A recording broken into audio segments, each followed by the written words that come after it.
Yeah, it's John G. Sutton here. Tales from the jails. We're talking about a serious subject, which is by no means sensationalised, and certainly shouldn't be, about deaths in prison. There's an article on the BBC site today. If you have a look there, it's about Scotland and Scottish prison, and there's been an academic study on this by Glasgow University, and they've found that in the last 3 years there have been 121 deaths in Scottish prisons. A number of these are by suicide. I believe 15 were as a result of the COVID pandemic, but it's the suicide rate that is very concerning. And apparently they set up, the Scottish Prison Service have made a real attempt to do something about this. They've set up an intervention team. They call it the Talk to Me, which is prevention of suicide, to enable people to discuss their problems. But since they introduced this, the suicide rate has disturbingly risen by 42%. Now, dealing with despair, and that's basically it. That's why people kill themselves in prison. They just completely lose all hope. There must be some ability within the prison systems to enable inmates to see that they really do have a future. And of course, if they lose that hope, that's when they start to despair, and that's when they take their lives. So those are in the British prisons. And it was Scottish prison. This 21-year-old girl who was charged with dangerous driving. She got, I think it was 2 years in prison, but hung herself after a very short while, and she was only 21, I believe. I mean, the problem that you've got is once you see yourself in prison, that you don't see yourself as having a future. But believe me, prison is not at the end of it, and it's almost as bad for the staff. I mean, you put that on your record, you know, that you've been a prison officer, it's hardly going to flag you up as a social worker, is it? But that's what I did when I got out of working in the prisons, and I did escape, following a series of assaults on myself, by the way, not me on them. It was the staff on me, and I managed to get out, and I did get a job with social services, and the way I did it was through education. I went and got myself a teaching certificate at what is now Bolton University, and with that teaching certificate I was introduced to the senior tutor, who had been a member of the management with Lancashire County Council, and he advised me to apply for a certain job, which I got, and I was delighted to do that, and it was very rewarding work. And you've got to have some hope. Are you with me? Of course, people who are incarcerated for a period of time start to lose hope. But there isn't any reason. It's within yourself. People have got to see that. And I absolutely do applaud this suicide prevention team work in the Scottish system. Talk to me. Just talk to people. Get them out of the cells, sit them down and They used to do that. I worked for a time at the psychiatric unit at Prestwich Hospital in Manchester, where they had group sessions. Are you doing group counselling? It works. You sit down. You must have seen it on television, where you sit down and say, "My name's John. You know, I'm in here because I decided to join the prison service, and I applied in 1974, and I worked at Strangeways, Wormwood Scrubs, Walton Jail, Armley, you name it."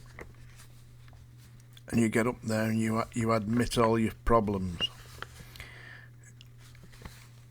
And believe me, it is a problem, yeah. But listen, it's no laughing matter. It's not suicide in prison. It devastates the families, absolutely. It it's obviously the termination of the life that's in question, but it isn't just that life, is it? I mean, these people who are killing themselves in jail have got mothers, brothers, sisters, fathers, and it destroys them because they think they've failed. Believe me, they haven't. There's a right way to do this, and that's to sit people down and say, let's have a look at what you're good at, and we'll design a package for you when you get out. You can apply for this job, go on that course there, yeah, and you will, at the end of it, when you've done the course, then you'll get yourself a job. And you want to look as an example. There's a guy who's a really successful man now called Mark Leach. Mark Leach did, I don't know, about 15 years in prison, something like that. Various offences, arson, you name it. Mark Leach had done it. Rooftop protests at Dartmoor. And when he came out, he set up a charity. Unlock, I believe it's called. And he runs a business now. I believe last I heard of him, he had a helicopter and he was in Thailand running a chain of restaurants. And published numerous books, still does publish books, called The Prison's Handbook. If you look at the second edition, you'll see my name inside. I wrote part of that with Mark Leach. There is always hope. We're talking about the prison system, talking about the criminal justice system in Britain. You've seen the case of Adam White, aged 34. Burglars broke into his house and stole various items, and he chased them on they were on a stolen motorbike, and these two that had robbed his house, they got a string of convictions for armed robbery, all sorts of nonsense that they'd committed before, and accidentally knocked them off the bike, and he got, I think it was 22 months in prison. And they didn't get anything. They got a suspended sentence, and they got a string of convictions.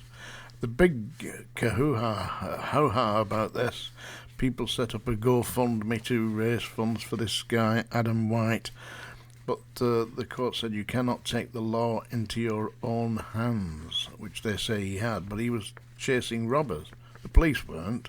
The police would be chasing motorists, wouldn't they? They're good at that, aren't they? Not good at much else these days, but they're good at chasing motorists, aren't you? Do 34 miles an hour. Hey, dangerous man, get him. Yeah, the idiots. Hey, seriously, I mean, taking your law into your own hands. Happened to me.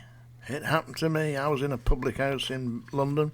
3 big lads, all of them at 6'2", 6'3", came at me with glasses in their hands, said in a deep, loud voice, I am going to kill you, Sutton.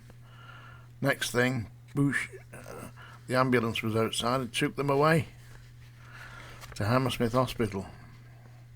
I got charged. What am I going to do? I can't run through a brick wall. That was rock behind me. Nowhere to go. 3 blokes, armed, with glasses in their hands, said they're going to kill me. I defend myself. I end up at Crown Court. Seriously. How mad is that? What a waste of time. You're not guilty, of course. I mean, you're entitled to defend yourself. You know what they said to me? They said, the prosecution said, Mr. Sutton, I put it to you that you are an expert in self-defence. I said, you're right there. Self-defence. You've got it right. Absolutely, that's me. Self-defence. How mad is that? I mean, come on. Self-defence. You've got to defend yourself. What were you going to do? Oh, I'll wait till they've put the glass into my face, cut my eyes out or slice my nose, or what am I going to do? Anyway, sad case, isn't it? 121 deaths in the last 3 years. That's 42, I think it's 40 a year, 42 a year, yeah? It's nearly 1 a week, isn't it? Terrible. So if you've got any relatives that are in prison, encourage them. Just say, listen, we'll get a plan for when you get out. We're going to get you back into society and you're going to have a proper job. And it's very possible. It is. I'm going to read you a poem now. I'm not going to sing you a song. Tortured that one yesterday. Did you get that? Passing strangers. They aren't passing anymore. They're running down the road. Anyway, this is a poem by one of my favourite, I think they call him a punk rock poet. Yeah. I've done a bit of work with one of the punk rock poets. What's his name? Attila the Stockbroker. We did a show together in Southport. 'Cause I've done a bit of stand-up, poetry and comedy and all that. You probably arrived at that conclusion already when you heard me singing. Anyway, I'm going to recite you a poem now by John Cooper Clarke. It's called I Married a Monster from Outer Space. The Milky Way she walks around, all feet firmly off the ground. Two worlds collide, here comes the future bride. Gimme a lift to the lunar base, I want to marry a monster from outer space. I fell in love with an alien being whose skin was jelly, whose teeth were green. She had big bug eyes and a death ray glare, feet like water wings, purple hair. I was over the moon, I took her back to my place. Then I married the monster from outer space. The days were numbered, the nights were spent in a rent-free furnished oxygen tent, with the cyborg chef served up moonbeams, done super rapid on a laser beam. I needed nutrition to keep up the pace when I married the monster from outer space. We walked out, tentacle in hand. You could see that the public didn't understand. They go, nudge, nudge when we get on the bus, saying it's extraterrestrial, it's not like us, and it's bad enough with another race, but fuck me, a monster from outer space. In a cybernetic fit of rage, she pissed off to another age. She lives in 1999 with her new boyfriend, a blob of slime. Each time I see her translucent face, I remember the monster from outer space. That's John Cooper Clarke. I married a monster from outer space. I didn't actually. My wife's a beautiful young lady. We were married on my 21st birthday. And still married today. Same lady.